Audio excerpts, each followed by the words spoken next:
Assalamualaikum warahmatullahi wabarakatuh. Bapak Ibu tunggu dulu ya, jangan geser layar, jangan klik video lain, dan tolong jangan anggap ini cuma narasi biasa. Sekali lagi, jangan dipindah. Kalau Bapak atau Ibu pensiunan atau punya orang tua yang pensiun, duduk sebentar dan dengerin baik-baik karena ini penting banget.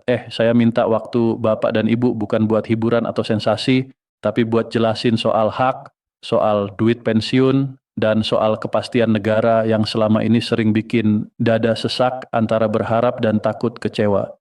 Ini bukan gosip, bukan isu yang cuman dipelintir, bukan pesan berantai yang enggak jelas sumbernya. Saya akan bicara pelan, runtut, dan tuntas supaya setelah nonton sampai habis, enggak ada lagi bingung, was-was, atau ngerasa ditinggal negara yang dulu Bapak dan Ibu layani puluhan tahun dengan setia. Mohon izin saya sampaikan dari awal sampai akhir. Jangan dipotong di tengah, jangan diambil sepotong lalu disimpulkan sendiri. Karena masalah yang kita bahas ini enggak bisa dipahami setengah-setengah. Dengarkan ya. Ini tentang rapel pensiun, penyesuaian gaji ASN, dan kepastian hak finansial para pensiunan yang sudah lama dinanti. Dengarkan dengan tenang, bukan dari emosi atau prasangka. Apa yang saya sampaikan bukan pembelaan pihak manapun, bukan pembenaran, melainkan penjelasan apa adanya. Agar Bapak dan Ibu tahu posisi kita sekarang di mana. Kita mulai dari kejujuran dulu. Ya, jadi gini, pensiunan itu enggak gampang, enggak semua orang paham rasanya. Puluhan tahun Bapak dan Ibu bangun pagi, berangkat kerja, patuh perintah atasan, ikutin aturan negara, kadang kehujanan, kadang dimarahi, kadang menahan capek, kadang menahan emosi. Semua dikerjain bukan buat jadi kaya, tapi karena amanah dan pengabdian. Lalu suatu hari semuanya berhenti. Seragam disimpan, absen enggak ada lagi, tanda tangan enggak perlu, gaji aktif berhenti, tunjangan rutin lenyap. Yang tersisa, yang paling diharapkan cuma satu, HP pensiun, HP yang semestinya bikin hari tua lebih tenang, tidur lebih nyenyak. Bukti kalau negara enggak melupakan orang-orang yang pernah mengabdi. Tapi realitanya sering enggak semanis itu. Tiap bulan banyak Bapak dan Ibu ngecek saldo deg-degan. Masuk atau enggak, naik atau tetap, sesuai atau belum. Pas pemerintah ngumumin kenaikan dan rapel, harapan muncul lagi. Banyak senyum, banyak yang mulai ngitung, mulai bayangin. Ada sedikit kelegaan, tapi waktu jalan, bulan berganti, dan sebagian masih nerima nominal lama. Di situ muncul pertanyaan manusiawi yang wajar banget. Rapelnya kapan cair? Beneran ada atau cuman wacana?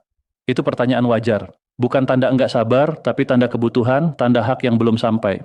Sekarang dengarkan betul, Republik Indonesia menegaskan bahwa dana rapel pensiun bukan rencana kosong, bukan janji manis, bukan wacana doang. Dana ini sudah dialokasikan, sudah disahkan, dan sedang disalurkan lewat lembaga resmi negara yaitu PT Taspen dan Asabri berdasarkan keputusan yang sah. Artinya, kalau ada yang bilang ini hoax itu salah. Kalau ada yang bilang uangnya enggak ada, itu menyesatkan. Tapi ada bagian penting yang sering enggak dijelasin utuh. Pencairan rapel enggak dilakukan serentak. Ini bukan karena negara menunda, bukan karena enggak punya duit, dan bukan karena ingkar janji. Pencairan dilakukan bertahap karena ada proses yang enggak bisa dilewati, verifikasi dan validasi data. Kenapa harus diverifikasi satu-satu? Karena negara enggak mau salah transfer. Negara enggak mau dana jatuh ke tangan yang enggak berhak. Negara juga enggak mau ada masalah hukum nantinya. Ingat baik-baik, rapel itu hak, bukan sedekah, bukan bantuan sosial, dan bukan bonus. Rapel itu selisih antara gaji pensiun lama dan gaji pensiun baru yang seharusnya sudah diterima sejak kebijakan berlaku. Itu artinya ini uang Bapak dan Ibu sendiri yang tertunda, bukan tambahan yang bisa dibagi-bagi seenaknya. Karena itu, negara wajib berhati-hati. Rapel enggak boleh dipotong tanpa dasar, enggak boleh dialihkan, dan enggak boleh ditahan tanpa alasan administrasi yang sah. Terus muncul pertanyaan siapa saja yang berhak? Yang berhak itu pensiunan ASN, pensiunan TNI dan Polri, janda atau duda pensiunan serta ahli waris sesuai ketentuan. Dengarkan bagian ini karena penting, nggak perlu daftar ulang, nggak perlu bolak-balik kantor, nggak perlu ngurus surat tambahan kalau data sudah benar. Kalau data valid dan sinkron, dana akan masuk otomatis ke rekening yang sudah terdaftar di Taspen atau Asabri. Sekarang, masalah yang sering bikin panas hati. Kenapa nominal saya beda sama tetangga? Kenapa punya saya kecil, punya dia besar? Jawabannya sederhana. Meski susah diterima, perhitungannya emang beda-beda. Rapel dihitung berdasarkan gaji pokok pensiun, pangkat dan golongan, masa kerja, status keluarga, dan berapa lama periode rapel tertunda. Bukan pilih kasih, bukan ketidakadilan, bukan karena siapa yang dekat siapa. Semua dihitung oleh sistem. Jadi kalau beda biasanya karena parameter di atas beda. Sekarang bagian yang sering disalahpahami, otentikasi dan verifikasi. Banyak yang protes. Kenapa sudah pensiun masih mesti otentikasi lagi? Kenapa ribet? Dengarin ya, ini bukan maksudnya mempersulit. Ini justru melindungi hak. Otentikasi memastikan penerima masih hidup, rekening masih aktif, identitas masih valid. Kalau otentikasi gagal, dana biasanya ditahan sementara, bukan hilang, bukan hangus, bukan dibatalkan, ditahan sampai data diperbaiki. Di sini peran anak dan cucu penting, mendampingi bukan mengambil alih, membantu bukan menguasai. Saya perlu sampaikan peringatan keras, hati-hati penipuan. Taspen, Asabri dan bank enggak pernah minta PIN, enggak pernah minta OTP, dan enggak pernah kirim link via WhatsApp ya. Kalau ada yang mengaku bisa percepat pencairan dengan imbalan, itu penipuan. Kalau ada yang minta bagian dari rapel, itu penipuan. Ingat kalimat ini, hak yang sah enggak perlu calo. Kalau ada orang nawarin bisa bantu urus, tapi kasih bagian itu modus, laporkan. Pertanyaan lain, kalau rapel sudah dialokasikan dan disalurkan, kenapa masih ada yang belum nerima? Jawabannya enggak sesederhana tunggu. Sistem pembayaran pensiun nasional nyambung ke banyak data, data kepegawaian, data kependudukan, data perbankan, sampai data kematian. Satu saja enggak sinkron, sistem otomatis nahan pencairan.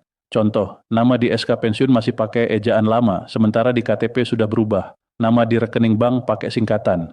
Rekening jarang dipakai, bisa dianggap pasif oleh bank. Akibatnya dana ditahan bukan karena haknya hilang, tapi karena rekening enggak memenuhi syarat transaksi. Ada juga kasus data keluarga belum diperbarui.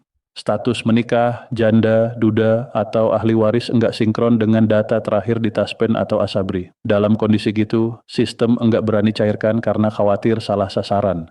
Makanya verifikasi ulang dilakukan bukan karena negara enggak percaya, tapi karena negara wajib memastikan uang negara benar-benar sampai kepada yang berhak. Sekarang soal tanggal yang lagi ramai dibahas, 15 Februari. Ini harus dipahami betul. Tanggal itu adalah patokan kebijakan atau target teknis, bukan jaminan semua orang cair di hari yang sama. Dalam kebijakan negara selalu ada pernyataan arah, aturan teknis pelaksanaan bertahap. Jangan terjebak judul bombastis tanpa dokumen resmi. Rapel bisa cair hari ini, bisa besok, bisa beberapa hari atau minggu setelah tanggal tersebut. Yang penting, status penerima aktif, data benar, dan rekening aktif. Kalau belum cair, yang harus dilakukan bukan panik, tapi cek data, cek di kanal resmi, jangan percaya rumor. Setelah rapel masuk, ada hal penting yang sering luput. Banyak orang merasa lega terus habisin uang itu dengan cepat. Hati-hati itu berbahaya. Ingat, rapel bukan rezeki mendadak. Ini hak tertunda yang fungsinya ngebantu, bukan bikin masalah baru. Prioritaskan kebutuhan pokok dan kesehatan. Hal penting lainnya, hindari investasi yang janji untung cepat. Hindari menitipkan uang ke orang yang enggak jelas. Rapel biasanya sekali atau bertahap dalam periode tertentu, bukan tambahan rutin. Kalau habis belum tentu bakal ada lagi. Mari kita jujur, negara enggak sempurna. Sistem bisa lambat, proses bisa melelahkan. Tapi satu hal yang harus diakui, negara enggak menghapus hak pensiunan. Kalau sekarang Bapak dan Ibu masih nunggu, itu bukan karena hak dicabut, melainkan karena proses sedang jalan. Yang berbahaya bukan menunggu tapi salah informasi. Menunggu dengan tenang itu tindakan bijak. Bukan pasrah, bukan menyerah, tapi percaya sambil tetap waspada. Cek data, tanya ke kanal resmi, lengkapi administrasi kalau perlu. Jangan marah ke sesama pensiunan, jangan sebarkan ketakutan. Kita semua di perahu yang sama. Saya mau jelasin langkah-langkah praktis. Kalau Bapak atau Ibu masih belum nerima rapel, cek status di kanal resmi Taspen atau Asabri. Kalau perlu telepon call center resmi, jangan lewat calo. Pastikan data identitas. Nama, NIK, alamat, sinkron antar dokumen, SK pensiun, KTP, dan rekening bank. Pastikan rekening bank yang tercatat aktif dan bisa menerima transfer. Kalau rekening ditutup atau jarang dipakai, lapor dan update ke lembaga terkait. Cek status keluarga di data Taspen Asabri. Kalau ada perubahan pasangan, ahli waris, atau perubahan status lain, laporkan. Kalau ada kendala verifikasi, bantu keluarganya untuk lengkapi dokumen. Bukan kasih uang ke orang yang mengaku bisa percepat proses. Ingat, segala proses resmi butuh dokumen sah. Saya juga ingin berbagi beberapa alert penting. Jangan percaya pesan WhatsApp yang minta data sensitif. Jangan klik link dari nomor enggak kenal. Jangan transfer uang ke akun yang mengaku bisa bantu percepat. Kalau ragu, hubungi kantor Taspen atau Asabri terdekat atau bank yang jadi penyalur. Selalu minta nomor referensi resmi. Kecuali ada nomor resmi, anggap itu penipuan. Dengerin juga soal selisih nominal. Banyak yang protes karena perbedaan besar, padahal perhitungan itu rumit. Rapel dihitung berdasarkan banyak variabel, masa kerja, pangkat, golongan, lama penundaan, status keluarga. Jadi kalau ada yang bilang kok beda jauh, biasanya karena perbedaan satu atau beberapa komponen. Jangan langsung menyalahkan pihak lain. Kalau masih ragu, minta penjelasan resmi ke Taspen atau Asabri, minta rincian perhitungan rapel, mereka wajib jelasin komponen perhitungan kalau diminta. Sekarang saya mau jelasin lagi soal verifikasi yang sering bikin panik. Kalau otentikasi gagal bukan berarti duit hilang. Duit disimpan sementara sampai data diperbaiki. Ingat, uang itu bukan hangus. Kalau terjadi hal seperti ini, keluarga harus bantu untuk urusin perbaikan data. Update KTP, update data bank, atau daftar ulang kalau diperlukan. Namun, jangan percaya orang yang minta bayaran untuk urusin itu. Urusan administrasi resmi itu gratis kalau lewat kanal resmi. Saya juga pengen ngomong dari hati ke hati. Masa pensiun itu waktu untuk berdamai dengan hidup, berdamai dengan apa yang sudah dilakukan, berdamai dengan yang belum sempat tercapai. Jangan biarin satu proses administrasi merusak ketenangan yang seharusnya dinikmati. Rapel akan datang, hak tidak dihapus, proses sedang berjalan. Yang paling penting, jaga kesehatan, jaga pikiran, dan jaga hubungan dengan keluarga. Ingat, uang cuman alat, ketenangan itu tujuan. Sekarang sedikit penguatan. Kalau Bapak dan Ibu merasa perlu mengambil langkah, lakukan dengan kepala dingin, cek kanal resmi, minta klarifikasi resmi, laporkan kalau ada penipuan, jangan ikut menyebar berita yang belum jelas sumbernya. Kita semua harus saling bantu dengan informasi yang benar, bukan menambah kepanikan. Saya juga mau titipkan beberapa kalimat yang mudah diingat. Hak yang sah enggak butuh calo. Kalau ada yang minta PIN atau OTP, itu penipuan. Cek data dulu. Kalau ragu langsung hubungi lembaga resmi. Simple tapi penting. Sebelum saya tutup, saya ulangi inti yang harus nempel di kepala Bapak dan Ibu.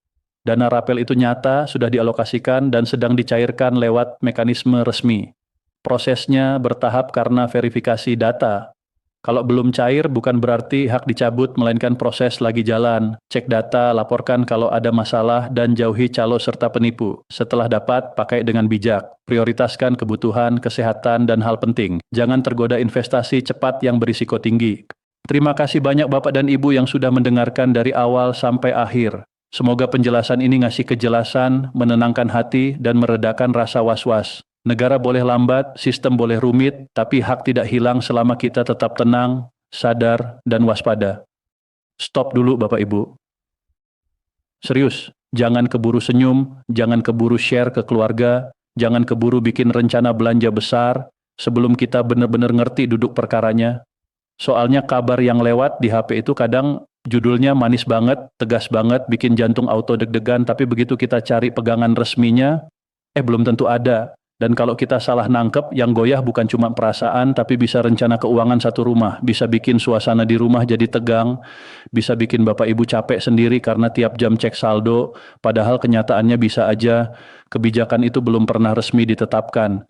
Jadi dengerin baik-baik ya, kita kupas pelan-pelan, kita lurusin bareng-bareng. Assalamualaikum warahmatullahi wabarakatuh. Salam hormat buat Bapak dan Ibu semua, para pejuang keluarga yang sekarang lagi nikmatin masa purna bakti dimanapun berada. Semoga Bapak Ibu sehat selalu, hati tentram, pikiran lapang, dan rezeki mengalir penuh berkah. Amin ya rabbal alamin. Nah, coba bayangin dulu sebentar, pagi-pagi habis salat subuh, suasana masih adem, rumah masih sepi, mungkin ada yang baru nyeduh teh atau kopi, lalu Bapak atau Ibu buka handphone, tiba-tiba nongol notifikasi grup WhatsApp, judulnya gede, tegas kayak pengumuman penting yang bikin dada langsung dak-dikduk.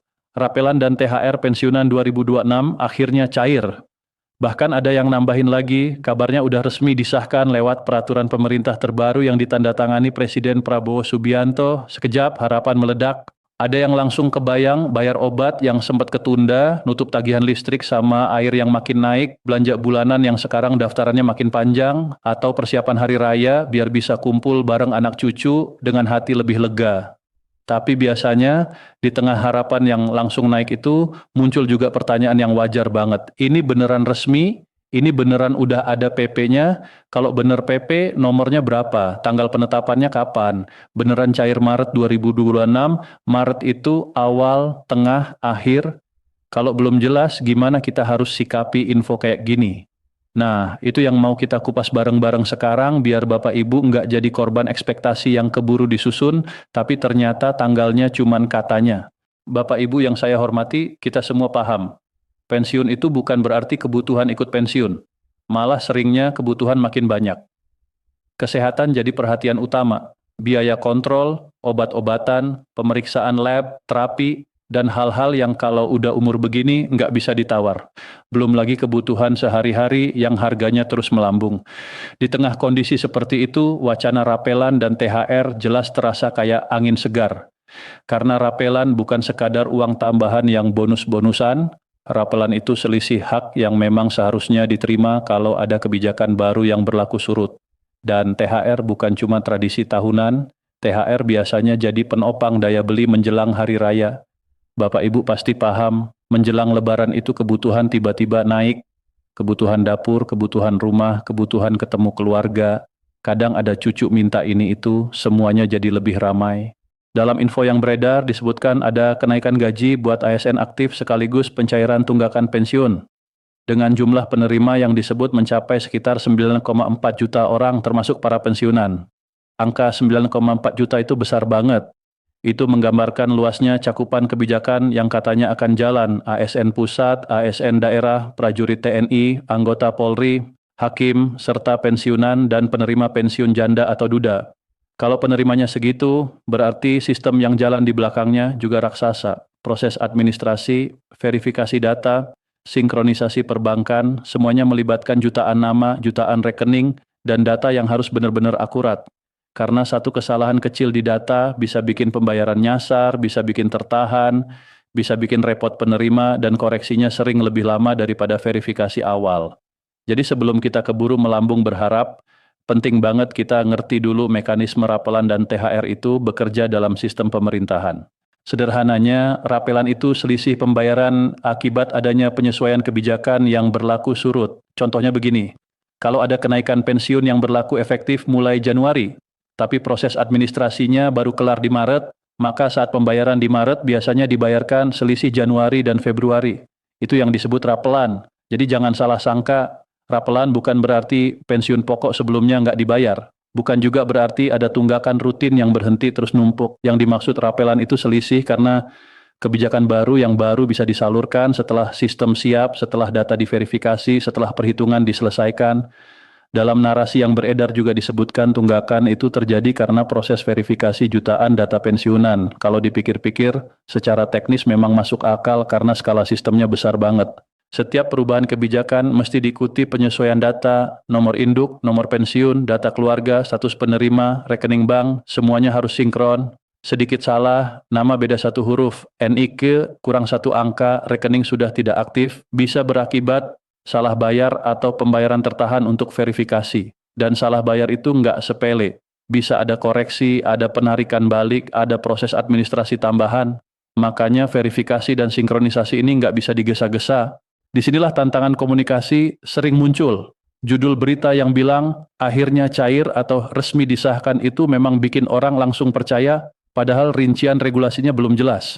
Info itu bilang Presiden sudah menandatangani peraturan pemerintah 2026 sebagai dasar kebijakan, tapi seringkali tidak dicantumkan nomor PP-nya. Tidak ada tanggal penetapan resmi yang rinci, apalagi kutipan pasal atau lampiran yang menjelaskan besaran kenaikan atau mekanisme pencairan.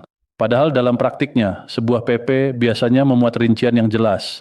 Siapa yang berhak, berapa persen kenaikannya, kapan mulai berlaku, bagaimana cara menghitungnya, dan bagaimana mekanisme pembayarannya. Makanya kita harus bisa membedakan antara narasi yang ramai di media sosial dengan regulasi resmi yang bisa dijadikan rujukan. Kalau dalam kabar itu disebut bahwa untuk ASN pusat, prajurit TNI, Polri, dan Hakim, kenaikan meliputi gaji pokok, tunjangan melekat, sampai tunjangan kinerja, dan ASN daerah mengikuti skema serupa tapi disesuaikan kemampuan fiskal daerah. Kita juga perlu paham bahwa kebijakan pusat dan implementasi daerah sering berbeda waktu dan teknisnya. Regulasi payung mungkin sama, tapi realisasi di lapangan akan menyesuaikan kondisi keuangan daerah masing-masing. Ada daerah yang fiskalnya kuat, bisa lebih cepat atau lebih lengkap. Ada daerah yang perlu penyesuaian dulu. Nah, bagi pensiunan yang paling relevan itu perubahan pada komponen pensiun pokok dan tunjangan dasar perhitungan pensiun. Karena tidak semua komponen gaji aktif otomatis jadi komponen pensiun. Tunjangan kinerja misalnya sering punya aturan tersendiri dan tidak selalu menjadi bagian dari perhitungan pensiun pokok. Jadi detail regulasi itu krusial karena dari situ kita tahu yang naik ini berdampak langsung ke pensiun atau tidak. Kabar itu juga bilang kenaikan gaji dan rapelan dimaksudkan untuk menjaga daya beli. Itu alasan yang rasional. Kita semua merasakan harga naik, kebutuhan pokok, listrik, air, transportasi, apalagi kesehatan. Untuk pensiunan yang pendapatannya relatif tetap, kenaikan harga ini bikin daya beli turun dan bisa berdampak pada kualitas hidup. Jadi setiap wacana penyesuaian pasti disambut harapan besar. Tapi penting juga menjaga keseimbangan antara harapan dan kehati-hatian. Berharap boleh, tapi kita mesti waspada supaya tidak terjebak ekspektasi yang belum tentu sesuai kenyataan. Mengenai jadwal THR untuk pensiunan, biasanya diumumkan menjelang Ramadan atau jelang Idul Fitri. Polanya selama ini memang dicairkan beberapa minggu sebelum hari raya supaya penerima bisa memanfaatkannya. Kalau ada yang bilang cair Maret 2026, besar kemungkinan itu merujuk pada pola umum tersebut. Tapi kepastian tetap bergantung pada pengumuman resmi pemerintah. Jadwal pencairan juga ditentukan kesiapan sistem pembayaran. PT Taspen sebagai pengelola bersama mitra bayar dan sistem perbankan nasional harus memastikan semua data siap sebelum mentransfer dana. Lagi-lagi ini melibatkan jutaan penerima. Jadi jangan kaget kalau pada praktiknya pencairan bisa bertahap dan tidak serentak. Di tengah derasnya arus informasi, literasi informasi itu nggak boleh kita abaikan. Tidak semua yang viral di medsos otomatis benar. Judul yang meyakinkan belum tentu final. Cara paling aman, pegang informasi dari sumber resmi, kanal kementerian terkait, laman regulasi pemerintah, pengumuman resmi PT Taspen, atau pernyataan pejabat berwenang. Sambil menunggu kepastian, ada beberapa langkah praktis yang bisa Bapak Ibu lakukan. Pastikan data pribadi di mitra bayar benar, nomor rekening aktif dan sesuai. Kalau ada perubahan alamat atau status keluarga yang mempengaruhi hak, segera laporkan lewat jalur resmi, lakukan autentikasi atau verifikasi berkala sesuai ketentuan. Langkah-langkah sederhana ini penting supaya pembayaran nanti lancar jika memang ada rapelan atau THR. Perlu juga disadari pencairan tidak selalu serentak ya, ada yang dapat lebih cepat, ada yang sedikit telatnya. Perbedaan ini bisa karena kesiapan data atau mitra bayar masing-masing. Jadi kalau tetangga sudah terima sementara kita belum, jangan panik, yang penting data benar dan tetap pantau kanal resmi. Intinya bukan mau memadamkan harapan, tapi biar harapan itu berdiri di atas dasar yang kuat. Bukan cuma judul menggugah, tapi regulasi yang jelas dan mekanisme transparan. Rapel adalah hak kalau memang ada penyesuaian yang berlaku surut. THR biasanya diumumkan resmi menjelang hari raya, tapi kepastian waktu dan besaran selalu mengikuti keputusan resmi yang dipublikasikan terbuka. Jadi tetap tenang, tetap optimis, tapi cermat. Sekarang mari kita bahas gimana biasanya sebuah peraturan pemerintah lahir. Benarkah kalau Presiden sudah menandatangani PP, lalu besoknya uang langsung cair? Tidak semudah itu. PP itu bagian dari sistem hukum negara dan punya tahapan jelas. Pembahasan lintas kementerian, kajian fiskal, simulasi anggaran, perhitungan dampak terhadap APBN. Kalau memang ada PP baru soal kenaikan atau penyesuaian pensiun, prosesnya panjang, bukan sekadar niat baik, tapi juga soal kemampuan anggaran negara. Setelah PP ditetapkan dan ditandatangani Presiden, biasanya ada nomor resmi, tanggal penetapan, dan publikasi lewat kanal resmi. Regulasi itu memuat pasal demi pasal, siapa yang berhak, sejak kapan berlaku, bagaimana perhitungannya, serta mekanisme pelaksanaannya. Alur kebijakan sampai rekening pensiunan biasanya lewat beberapa tahap. Pertama, penetapan kebijakan secara hukum, misalnya PP. Kedua, penjabaran teknis, kementerian terkait atau lembaga pengelola seperti PT Taspen menyusun petunjuk teknis pelaksanaan, menyesuaikan sistem dan melakukan simulasi perhitungan. Ketiga, sinkronisasi dengan sistem perbankan, ada proses input data, verifikasi rekening, dan pengujian sistem. Keempat, baru pencairan. Jadi bahkan setelah PP ditetapkan, masih ada proses teknis yang mesti dilalui sebelum dana masuk rekening. Ini yang sering enggak kelihatan oleh publik, yang terlihat cuma hasil akhirnya, padahal di balik itu kerja sistem yang kompleks. tentang tunggakan akibat verifikasi jutaan data, memang wajar masalah begini muncul. Pembayaran pensiun rutin tetap berjalan sesuai jadwal, tapi kalau ada perubahan kebijakan yang berlaku surut, penghitungan selisih itu bukan sekadar menambah angka. Sistem harus memastikan setiap penerima mendapat jumlah yang tepat sesuai haknya. Ada pensiunan dengan golongan berbeda, ada yang punya tanggungan istri atau suami, ada pensiunan janda atau duda, ada juga perubahan status keluarga. Semua ini mempengaruhi nominal, jadi verifikasi jutaan data itu bukan alasan klise, memang prosesnya rumit. Kembali ke THR, belakangan ini kebijakan THR untuk ASN dan pensiunan memang biasanya diumumkan jelang Ramadan. Pemerintah biasanya memberikan rincian siapa yang menerima, komponen apa saja yang dibayarkan, dan kapan pencairannya lewat konferensi pers atau rilis resmi. Polanya beberapa minggu sebelum Idul Fitri. Kalau ada yang bilang THR 2026, cair Maret 2026, bisa jadi itu merujuk pola tersebut. Tapi ingat, kepastian waktu tetap mengikuti keputusan resmi dan kesiapan anggaran dalam APBN. Tidak mungkin kebijakan besar tanpa alokasi anggaran yang jelas. Ada juga penyebutan angka 9,4 juta penerima manfaat. Kalau angka segitu benar, anggaran yang dibutuhkan tentu tidak kecil, bisa puluhan hingga ratusan triliun rupiah tergantung besaran penyesuaian per penerima. Makanya perhitungan fiskal ketat diperlukan, dan pemerintah biasanya hati-hati mengumumkan kebijakan seperti ini supaya keberlanjutan anggaran tetap terjaga. Kita juga harus paham bahwa kenaikan gaji ASN aktif tidak otomatis berdampak langsung pada pensiun. Misalnya kenaikan tunjangan kinerja bagi ASN aktif belum tentu jadi dasar perhitungan pensiun. Dasar perhitungan pensiun mengikuti ketentuan khusus yang diatur regulasi. Jadi kita mesti lihat detailnya. Apa yang naik, apakah itu gaji pokok, apakah komponen itu menjadi dasar perhitungan pensiun, dan seterusnya. Dalam situasi seperti ini, yang paling penting adalah tetap tenang dan jangan bikin rencana keuangan besar hanya karena kabar yang belum pasti. Jangan merencanakan belanja besar atau janji bantuan ke keluarga dengan asumsi rapelan atau THR pasti cair tanggal tertentu. Kalau keliru, kita bisa berada di posisi tidak nyaman. Bijaklah menunggu pengumuman resmi sambil mengelola keuangan secara realistis. Media sosial memang mempercepat penyebaran informasi tanpa verifikasi memadai. Judul dibuat menarik biar banyak yang baca dan share, tapi kita sebagai penerima harus cermat, baca isi, cari rujukan resmi. Kalau memang ada PP terbaru tentang rapelan dan THR pensiunan 2026, pasti ada nomor regulasi, tanggal, dan publikasi resmi yang bisa diakses. Sampai detail itu kelihatan, informasi masih perlu dikonfirmasi. Bukan berarti kita menolak kabar baik, kita hanya ingin harapan dibangun di atas dasar yang kuat. Pada akhirnya, hak pensiunan adalah tanggung jawab negara. Kalau memang ada penyesuaian yang ditetapkan resmi, negara berkewajiban menyalurkannya sesuai ketentuan. Selama ini pembayaran pensiun rutin tetap berjalan sesuai jadwal, itu bukti sistemnya bekerja. Yang bisa kita lakukan adalah memastikan data rapi, ikuti prosedur verifikasi yang diwajibkan, dan terus memantau informasi dari kanal resmi.